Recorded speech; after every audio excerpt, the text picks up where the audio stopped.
Hello friends, আমি পায়েল সেন আর আপনারা দেখছেন আমার বাংলা ভাষার মাধ্যমে ফরাসি শিক্ষা চ্যানেলটি। বন্ধুরা, আজও আমি আপনাদের সঙ্গে একটি গুরুত্বপূর্ণ বিষয় নিয়ে আলোচনা করব। আজ আমি আলোচনা করব কিভাবে আমরা ফরাসি ভাষায় পছন্দ করা, পছন্দ না করা, ভীষণ পছন্দ করা, ঘৃণা করা এগুলি বলবো এবং এই শব্দগুলিকে কাজে লাগিয়ে আমরা কিভাবে বাক্য তৈরি করতে পারি সেটি আজকে আমি আপনাদের সঙ্গে আলোচনা করব।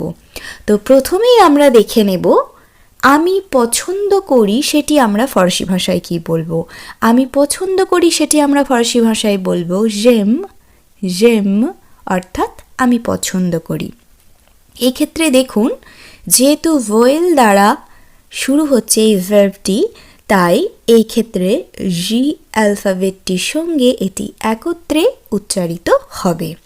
আবার আমি যদি বলি আমি পছন্দ করি না, সেক্ষেত্রে আমি বলবো je n'aime pas, je n'aime pas। এই ক্ষেত্রেও দেখুন এই অ্যালফাবেটটির সঙ্গে এটি একত্রে উচ্চারণ হচ্ছে। এরপর আমি যদি বলি আমি ভীষণ পছন্দ করি, সেক্ষেত্রে আমি বলবো j'adore, j'adore অর্থাৎ আমি ভীষণ পছন্দ করি। তারপর আমি যদি বলি আমি ঘৃণা করি, সেই ক্ষেত্রে আমি বলবো je déteste, je déteste। তাহলে বন্ধুরা, ফরাসি ভাষায় আমরা পছন্দ করা, পছন্দ না করা, ভীষণ পছন্দ করা, ঘৃণা করাকে কিভাবে বলবো? j'aime আমি পছন্দ করি, je n'aime pas আমি পছন্দ করি না, j'adore আমি ভীষণ পছন্দ করি, je déteste অর্থাৎ আমি ঘৃণা করি।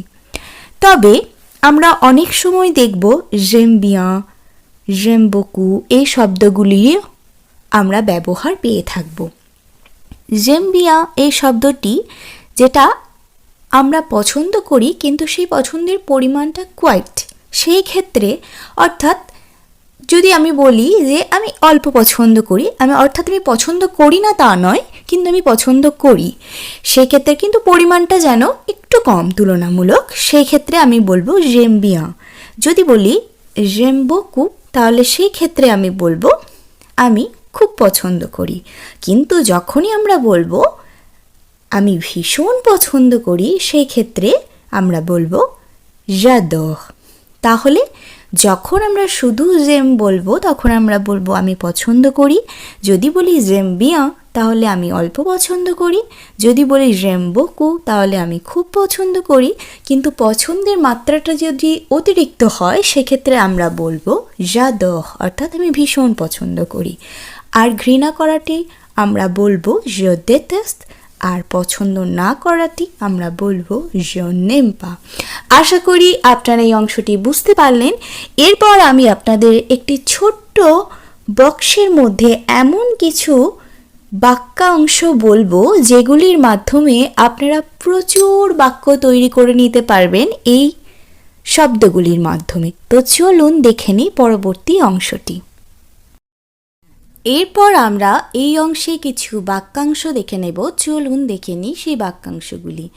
আলে à la piscine অর্থাৎ সাঁতার কাটতে যাওয়া, regarder la télévision অর্থাৎ টিভি দেখা, faire du sport অর্থাৎ খেলা করা, manger au restaurant অর্থাৎ রেস্টুরেন্টে খাওয়া, aller au théâtre অর্থাৎ থিয়েটার দেখতে যাওয়া, écouter de la musique অর্থাৎ গান শোনা, le foot অর্থাৎ ফুটবল, chanter অর্থাৎ গান করা।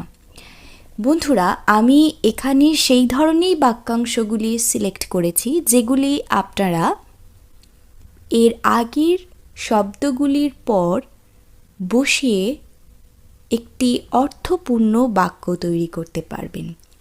এবং সবথেকে মজার বিষয় হলো এর আগের 4 ধরনের শব্দগুলির সাথেই আমরা এই বাক্যগুলির ব্যবহার করতে পারবো।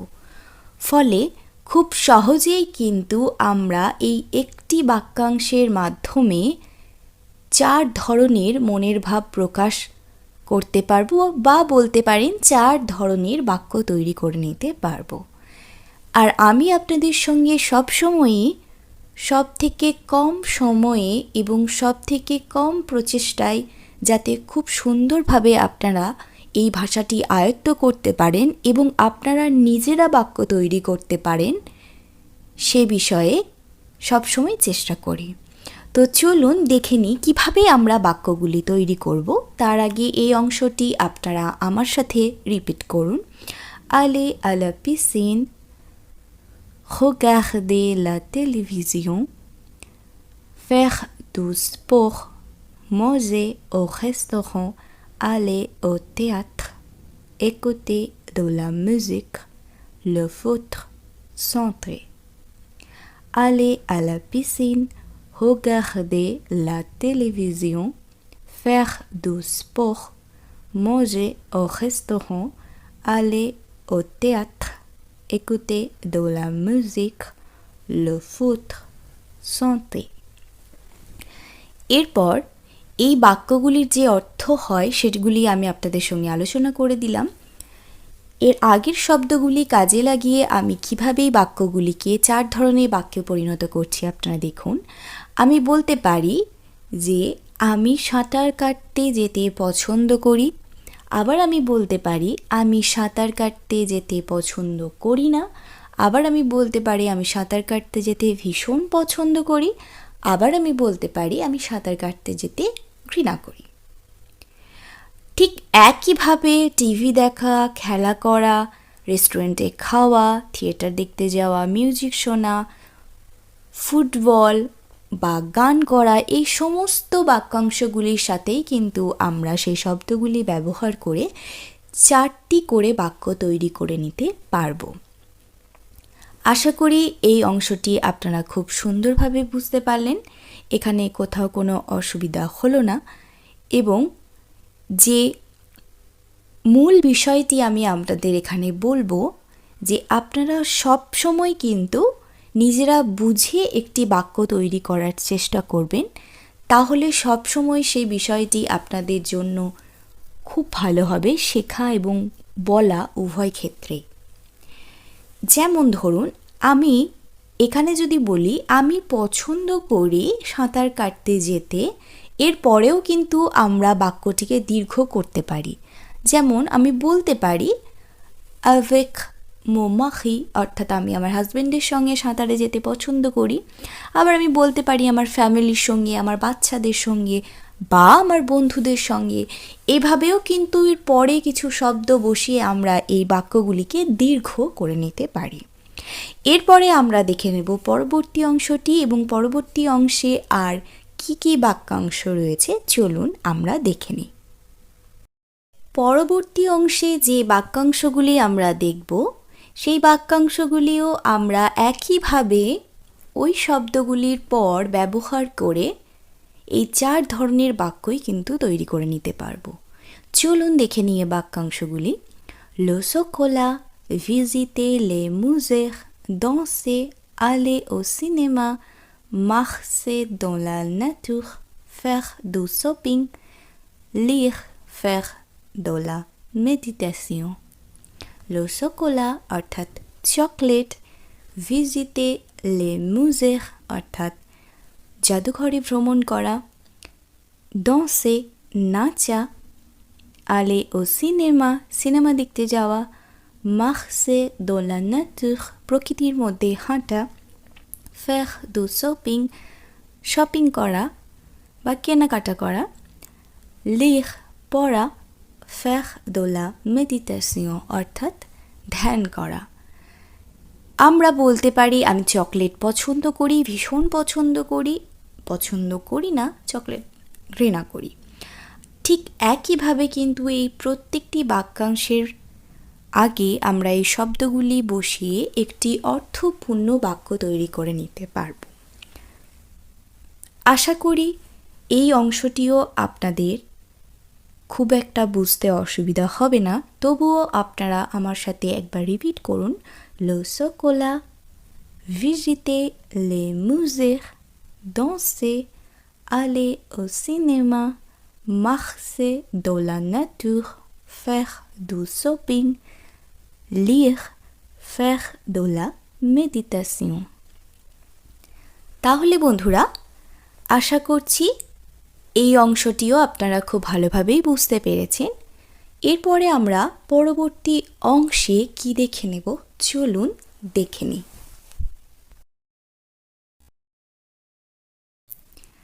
এরপর আমরা দেখে নেব aimer, এই ভার্বটি। এটি একটি প্রথম গ্রুপের ভার্ব। এটিকে কেন আমি প্রথম গ্রুপের ভার্ব বলছি সেটি আপনারা যারা আমার ক্লাস রেগুলার ফলো করেন তারা নিশ্চয়ই বুঝতে পারছেন। যারা আজকে আমার ক্লাসে নতুন তাদের প্রতি আমার রিকোয়েস্ট, আপনারা ভার্ব রিলেটেড এই ভিডিওগুলি দেখে নেবেন, তাহলে আপনাদের কাছে এই ধারণাগুলি অনেক বেশি স্পষ্ট হয়ে যাবে।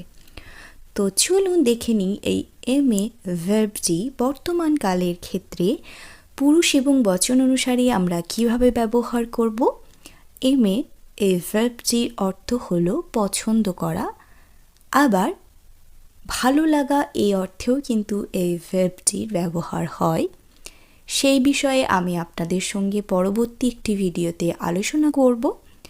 আজ আমি এখানে পছন্দ করা এই অর্থেই এই ভার্বটির ব্যবহার করছি। j'aime অর্থাৎ আমি পছন্দ করি, tu aimes অর্থাৎ তুমি পছন্দ করো, il aime, on aime, il aime, on aime অর্থাৎ সে পছন্দ করে বা আমরা পছন্দ করি, nous aimons অর্থাৎ আমরা পছন্দ করি, vous aimez অর্থাৎ আপনি বা আপনারা পছন্দ করেন, ils aiment অর্থাৎ তারা পছন্দ করে। j'aime, tu aimes, il aime, on aime, nous aimons, vous aimez, ils aiment। তাহলে বন্ধুরা এই ভার্বটি আমরা বর্তমান কালের ক্ষেত্রে পুরুষ এবং বচন অনুসারে কিভাবে ব্যবহার করলাম সেটি দেখে নিলাম। কারণ শুধুমাত্র আমাদের বাক্যগুলি সম্পর্কে জানলে হবে তাই না, তার সাথে সাথে কিন্তু একটু আধটু এই ভার্বগুলি সম্পর্কেও জানতে হবে, যার ফলে কিন্তু আমরা প্রত্যেকটি পুরুষ এবং বচনের ক্ষেত্রে কোন কালের ক্ষেত্রে সেটিকে ব্যবহার করে বাক্য তৈরি করব সে বিষয়েও আমাদের ধারণা দিনের পর দিন স্পষ্ট হয়ে যাবে। আশা করি এই অংশটিও আপনাদের কাছে খুব একটি অস্পষ্ট অংশ হবে না, আপনারা খুব সহজেই আশা করি এই অংশটিও বুঝতে পারবেন। এরপর যে ভার্বটি সম্পর্কে আমরা জানব সেটি হলো détester অর্থাৎ ঘৃণা করা। এখন আমরা জেনে নেব বর্তমান কালের ক্ষেত্রে প্রত্যেকটি পুরুষ এবং বচনের ক্ষেত্রে আমরা এই ভার্বটি কিভাবে ব্যবহার করব। je déteste, tu détestes, il on déteste, nous détestons, vous détestez, il déteste, je déteste, tu détestes, il on déteste, nous détestons, vous détestez, il déteste অর্থাৎ আমি ঘৃণা করি, তুমি ঘৃণা করো, সে ঘৃণা করে, আমরা ঘৃণা করি, আপনি বা আপনারা ঘৃণা করেন, তারা ঘৃণা করে। আমার সাথে রিপিট করুন, je déteste, tu détestes, il on déteste, nous détestons, vous détestez, il déteste। তাহলে বন্ধুরা আশা করি এই ভার্বটি সম্পর্কেও আপনারা খুব স্পষ্টভাবেই বুঝতে পারলেন। আজ আমরা পছন্দ করা, ঘৃণা করা এই শব্দগুলি দ্বারা কিভাবে বাক্য তৈরি করতে হবে সে বিষয়েও যেমন জেনে নিলাম, সেই ভার্বগুলি আমরা বর্তমানকালকে পুরুষ এবং বচন অনুসারে কিভাবে ব্যবহার করব সেটিও জেনে নিলাম। আশা করি আজকের ভিডিওটিও আপনাদের কাছে খুবই উপকৃত একটি ভিডিও হবে এবং আমার ক্লাস যদি আপনাদের ভালো লেগে থাকে তাহলে অবশ্যই আমার চ্যানেলটিকে আপনাদের সাবস্ক্রাইব করে দিতে হবে, প্রচুর পরিমাণে লাইকস করতে হবে, কমেন্টে জানাতে হবে আমার ক্লাস আপনাদের কেমন লাগে এবং শেয়ার করতে ভুলবেন না আপনার বন্ধুদের মধ্যে, যাতে তারাও আপনারই মতো খুব সহজেই বাড়িতে বসে বাংলা ভাষার মাধ্যমে ফরাসি শিখে উপকৃত হতে পারে। আপনারা ভালো থাকবেন, সুস্থ থাকবেন, আমার পাশে থাকবেন, কারণ আপনারাই আমার অনুপ্রেরণা। আজকের মতো টাটা, দেখা হচ্ছে খুব শীঘ্র আরেকটি ভিডিওতে।